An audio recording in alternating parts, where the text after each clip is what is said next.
Bonjour à toutes et à tous. Avant toute chose, je m'excuse pour le délai de sortie de mes vidéos. Comme je vous l'ai dit dans la vidéo précédente, j'ai entrepris une formation scolaire, ce qui me prend énormément de temps. J'ai créé une nouvelle playlist intitulée Fiches composants, où j'expliquerai le plus simplement possible certains composants tels que actionneur, capteur, circuit intégré, transistor et d'autres.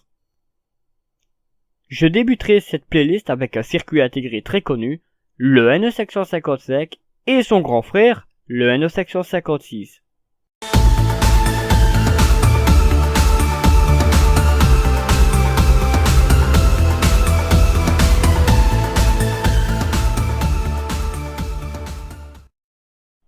Le NE755 est un circuit intégré employé pour la temporisation ou la génération d'oscillations, autrement dit multivibrateur.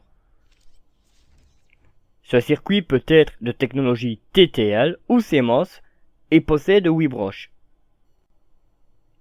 La technologie TTL utilise des transistors bipolaires et la technologie CMOS des transistors MOSFET.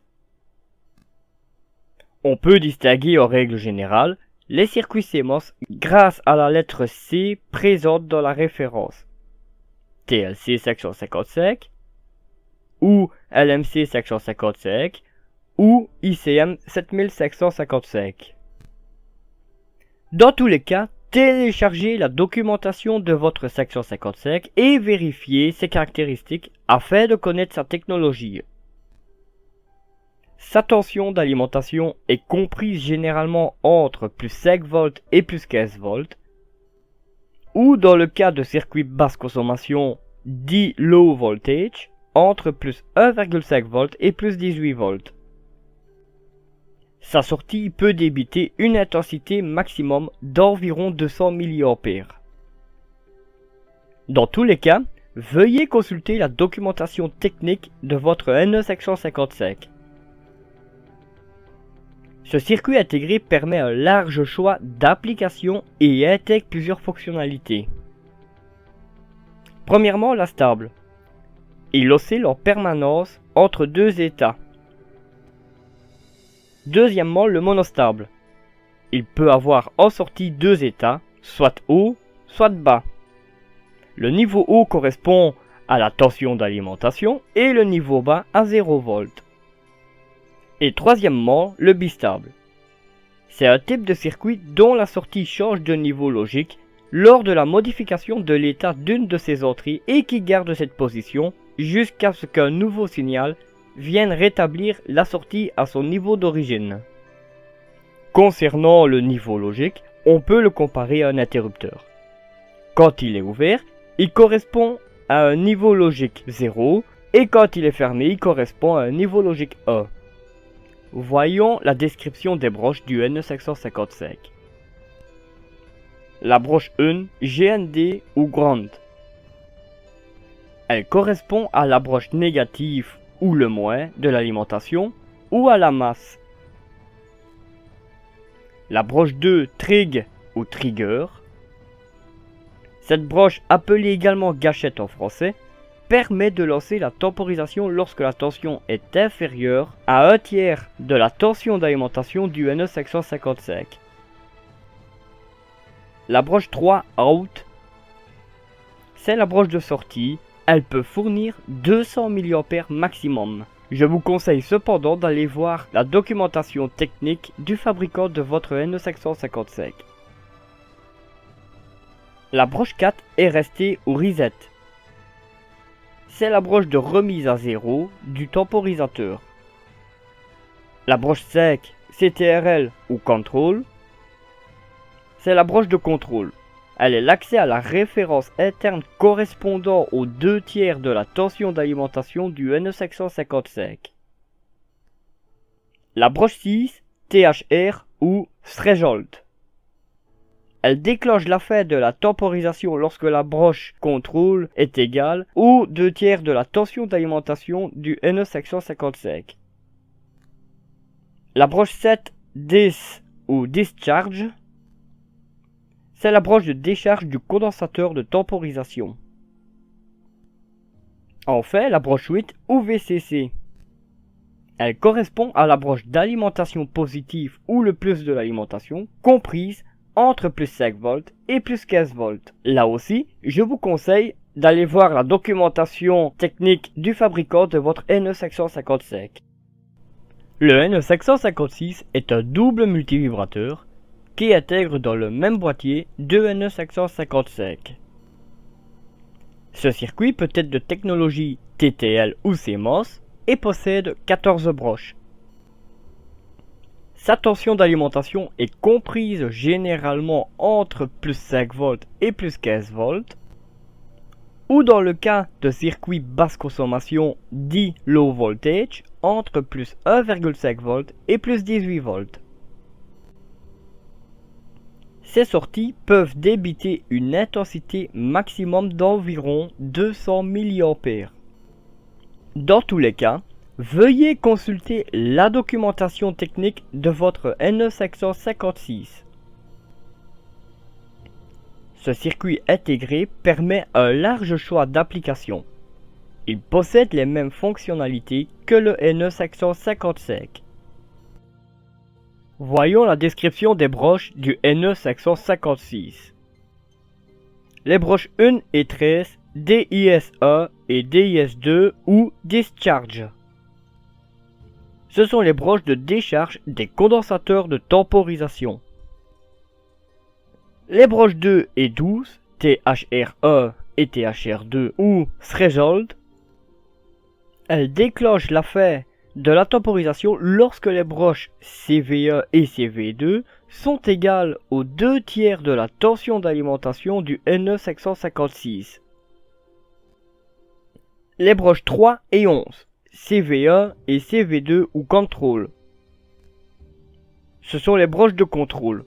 Elles sont l'accès à la référence interne correspondant aux 2/3 de la tension d'alimentation du NE556.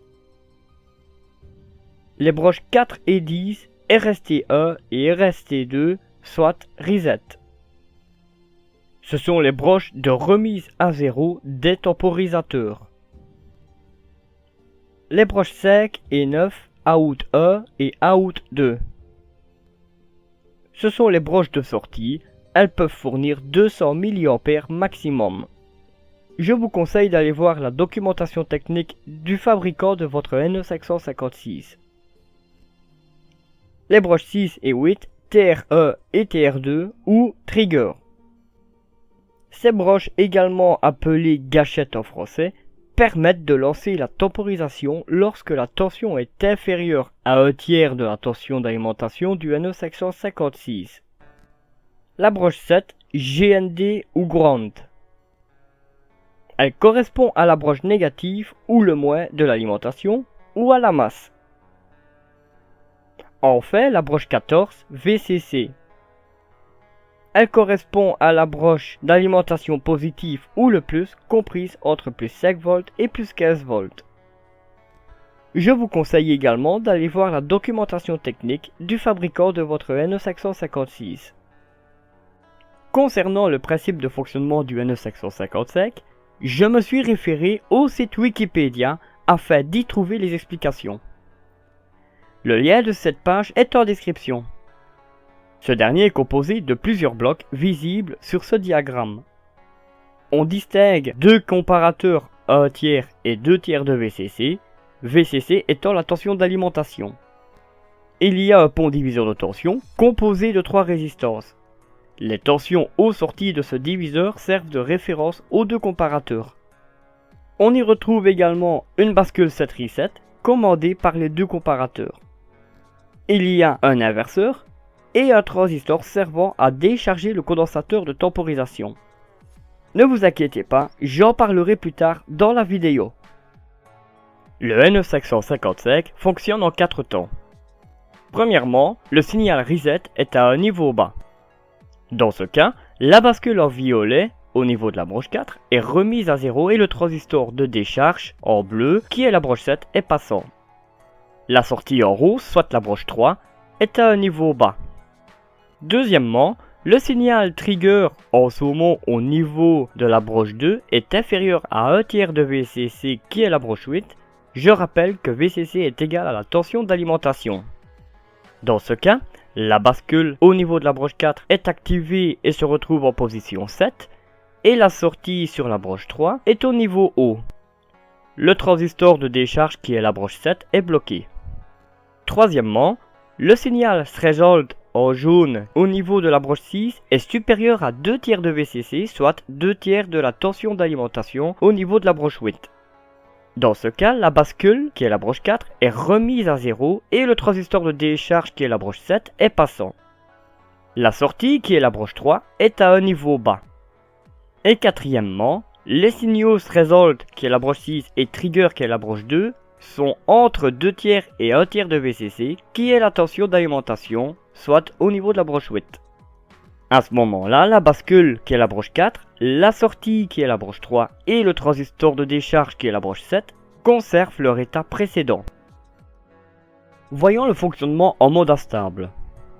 Tout d'abord, je n'aborderai pas ici les formules pour chaque cas proposé.